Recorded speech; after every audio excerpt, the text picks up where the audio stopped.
We're starting a new chapter now where we're going to take a look at how we modify our objects in our AutoCAD drawings.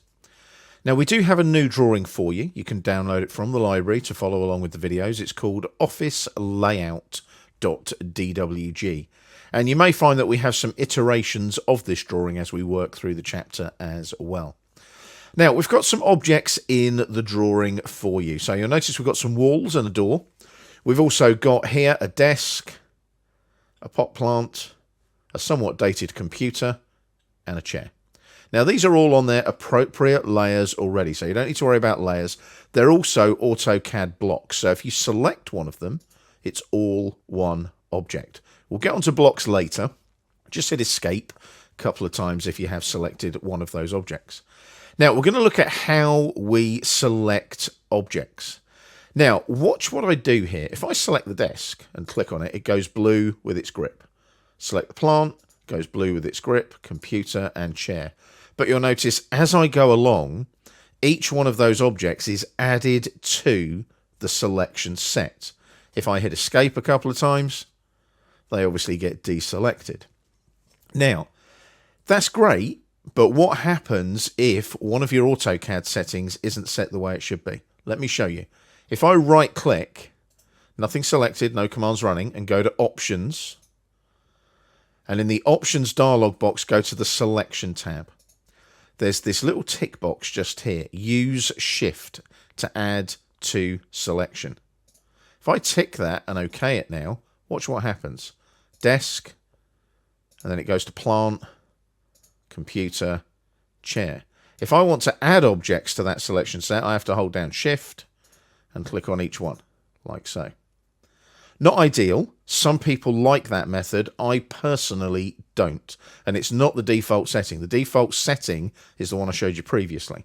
Hit escape a couple of times again, right click, pop into options again on the shortcut menu, and untick use shift to add to selection. Click on OK again. Make sure that is unticked for the purposes of this exercise. Now, we're going to take a look at some selection methodologies now. Now, the most common one, like I showed you, is just clicking on the objects. But you might want to select more than one object. I'm going to pop my crosshair to about there. I'm going to left click and release the mouse button.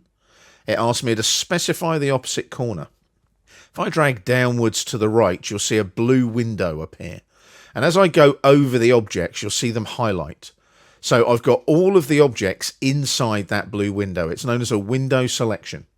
If I left click on the opposite corner, all of the objects are selected. Hit escape a couple of times. Objects are deselected. Put the crosshair on the opposing top corner to the right. Left click. And now drag downwards to the left. As you cross each of the objects, can you see they highlight? I don't actually need to have all of the objects encompassed by this new green window with a dashed outline. This is known as a crossing window. So objects within the window and objects that are crossed by the window will get selected. So notice there, I haven't actually encompassed any of the objects in the window, but if I left click again, they're all selected because they were all crossed by the window. I'll just hit escape a couple of times just to deselect again.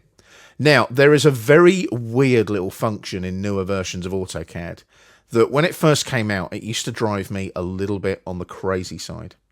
Because what you can also do is if I come up here where we did the window selection and click and hold the mouse button down and then I drag, can you see I create this really weird blue shape? It's known as the lasso option. So as you can see, I'm drawing a blue window lasso selection. When I release the mouse button, the objects within that shape are selected. So that's a left click and a hold. If I hit escape a couple of times, if I do it the other way, go from the right, left click and drag, can you see now I've got the same crossing option. So if I go through the objects like that, can you see? And release the mouse button, you'll notice there that they're all selected again in the same crossing methodology as the crossing window. So it's a left click and release for the window options, and it's a left click and hold for the lasso options.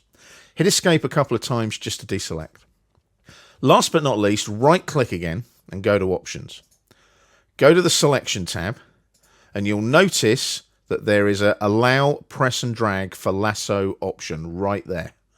So if I untick that, that will turn that lasso option off if you don't like it.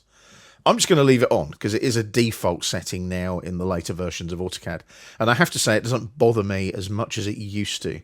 It used to really confuse me when I either left-clicked and released or left-click and dragged. So I'm just going to OK that and leave everything as it is. But there's some selection methods in AutoCAD for you to use as you work through this chapter.